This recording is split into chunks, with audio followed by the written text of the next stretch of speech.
Existe uma data marcada no calendário lá fora que pode mudar tudo para o nosso mercado e quase ninguém está falando sobre isso. Cara, não é halving, não é decisão de juros, é basicamente uma lei, exatamente, uma lei que pode e deve ser o gatilho que pode destravar a liquidez forte de volta para o mercado cripto. E o nome dela se chama Clarity Act e ela está mais perto de acontecer do que você imagina. A versão da Câmara já passou, o Senado já aprovou no comitê e agora ela está ali na fila esperando o voto que decide tudo. Tecnicamente, ela está na porta, mas tem um detalhe que muda completamente o jogo. Existe um prazo e se esse prazo passar em branco, isso pode escorregar para 2027. Agora vem a pergunta que vale ouro. Por que uma lei chata de político mexeria tanto com o preço do Bitcoin? E a resposta, pessoal, está num lugar que quase ninguém olha. E é justamente ela que segura bilhões parados esperando o sinal verde. E esse sinal pode estar a poucas semanas de aparecer. E nesse vídeo eu vou te mostrar exatamente onde olhar para perceber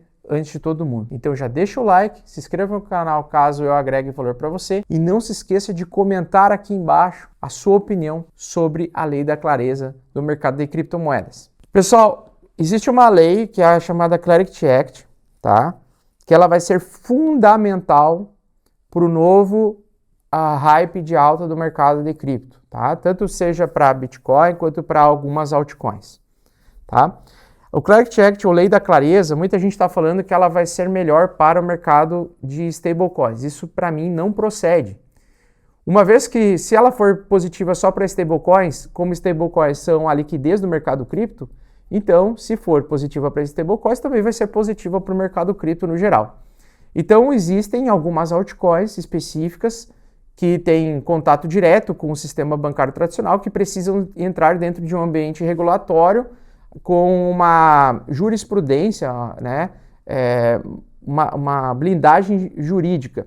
E a aprovação dessa lei, que passa aí por vários passos, né, são 9 passos, agora nós precisamos aí de mais alguns passos, tá? Pelo que eu vi, são 4 passos ainda que precisa avançar. Então, dos 9 passos, 5 passos já foram.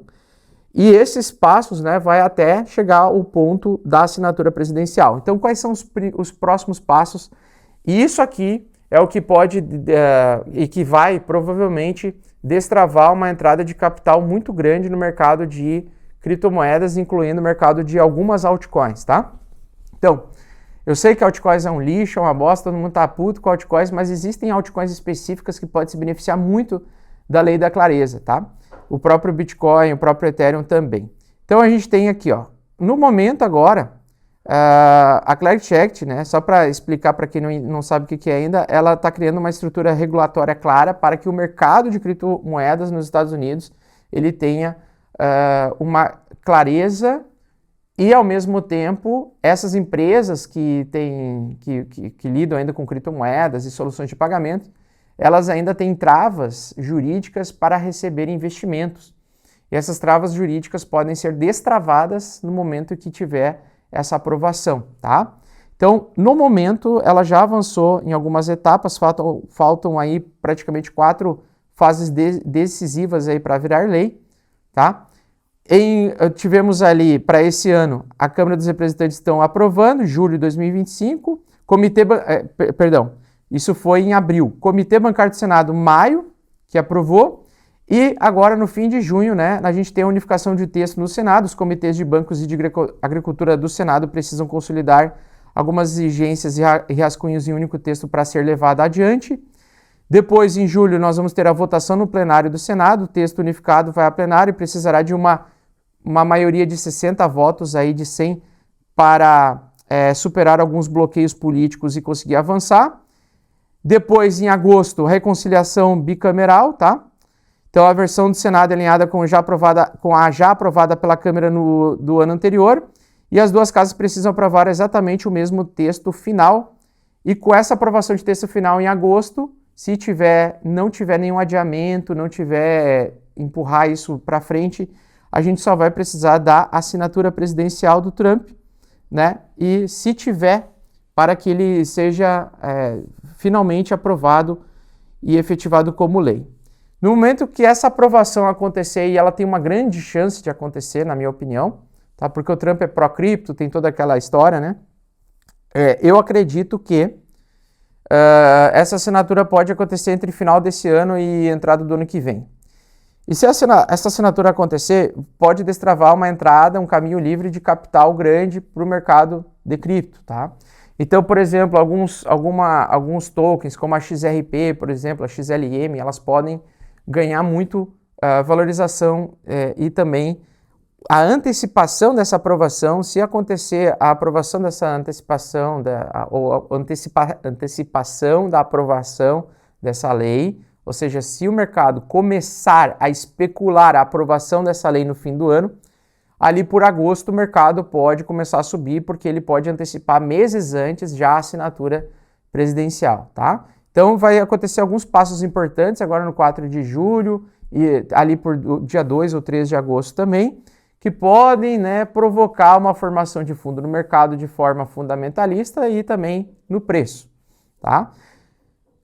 Desta forma, pessoal, o que eu quero dizer com isso? Quero dizer que os meses que nós estamos vivendo são bons meses para, vamos dizer assim, talvez pensar em assumir um pouco de risco no mercado, tá? Mas calma, antes da gente pular etapas aqui, eu vou explicar para vocês.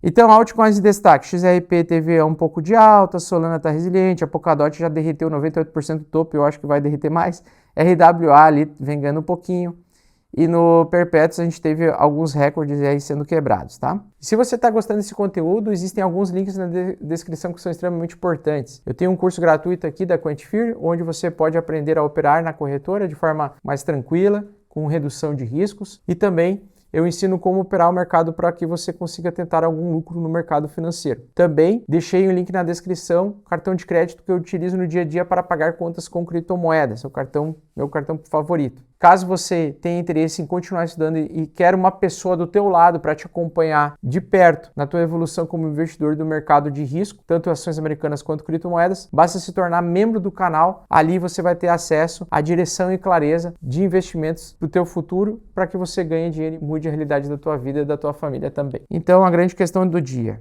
O mercado agora, fechamento do mês de julho. É uma capitulação ou é só uma pausa antes de mais queda? Então ontem de noite muita gente achou que o mercado já ia, hoje na segunda já vinha despencando abaixo e o mercado abriu agora no pré-market e agora acho que abriu agora às 10h30 o mercado, a gente já vai nos gráficos e provavelmente o mercado segurou um pouco essa queda e pode subir um pouco. Beleza.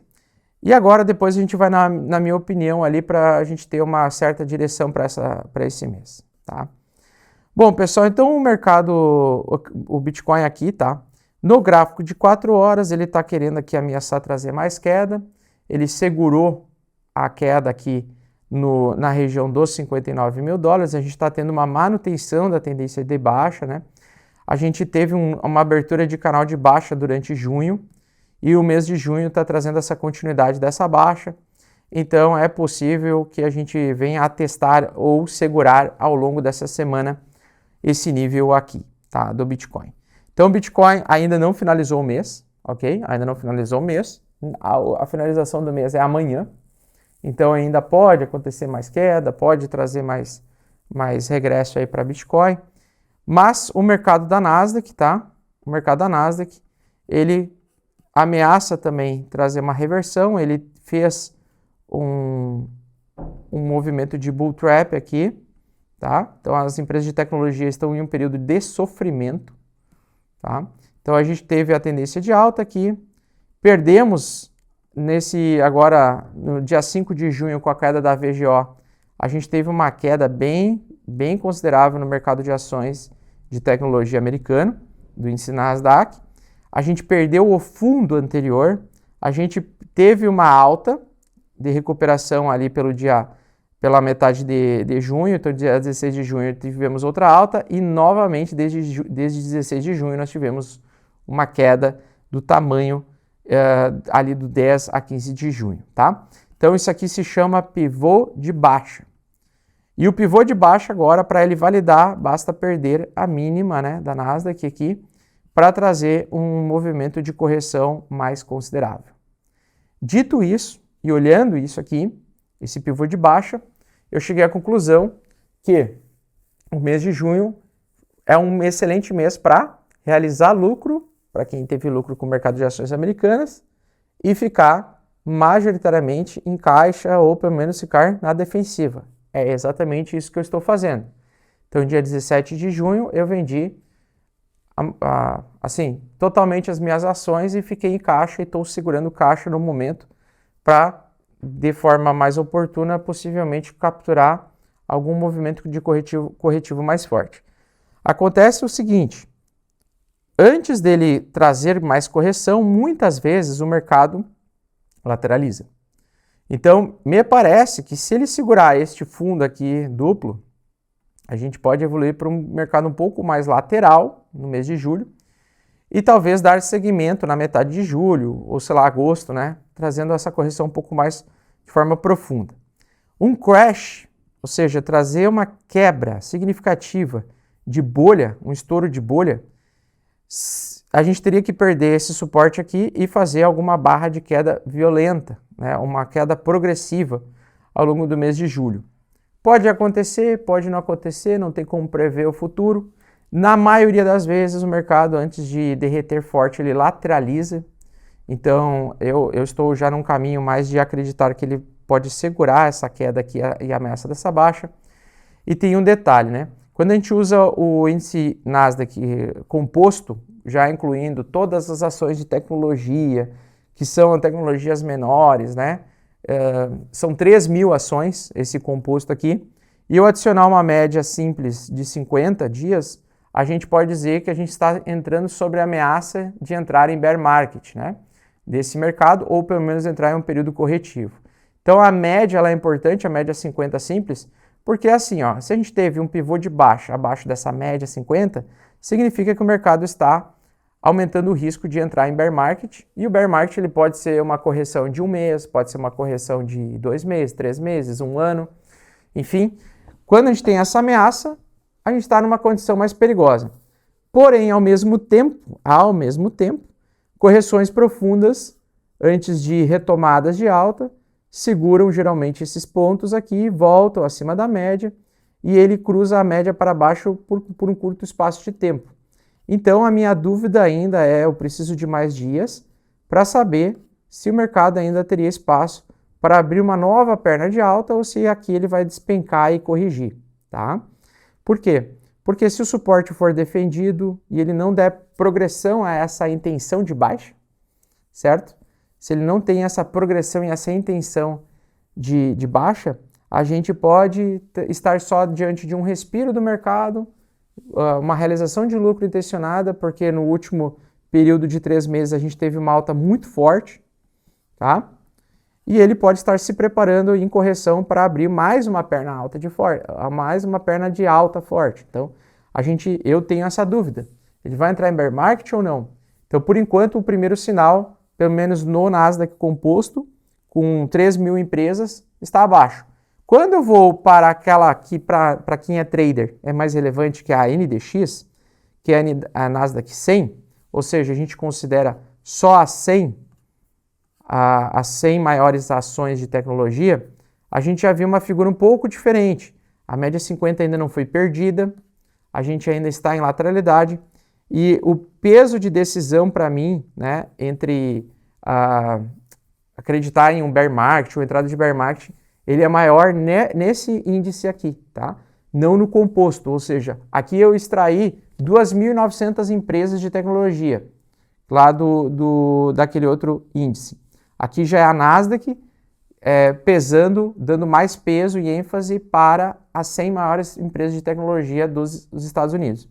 Então ela, para mim, ela é mais definitiva para tomar uma decisão, não, agora é crash, quebradeira generalizada e tudo mais.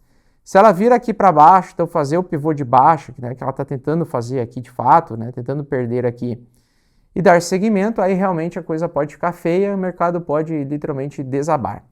Se a gente tiver alguma queda no mercado da Nasdaq, esse mercado da Nasdaq pode, uma queda em julho, né, ele pode dar um segmento de queda forte para o mercado cripto, e aí Bitcoin pode vir testar $40 mil, ou até cair ali para os 50 mil, 48, 44, enfim, ele pode dar seguimento dessa baixa que ele começou de volta em junho, né? Em junho a gente voltou a ter a tendência de baixa aí para o Bitcoin, que na verdade foi iniciada no final de maio, né? Final de maio o Bitcoin voltou a ter uma progressão de queda, tá?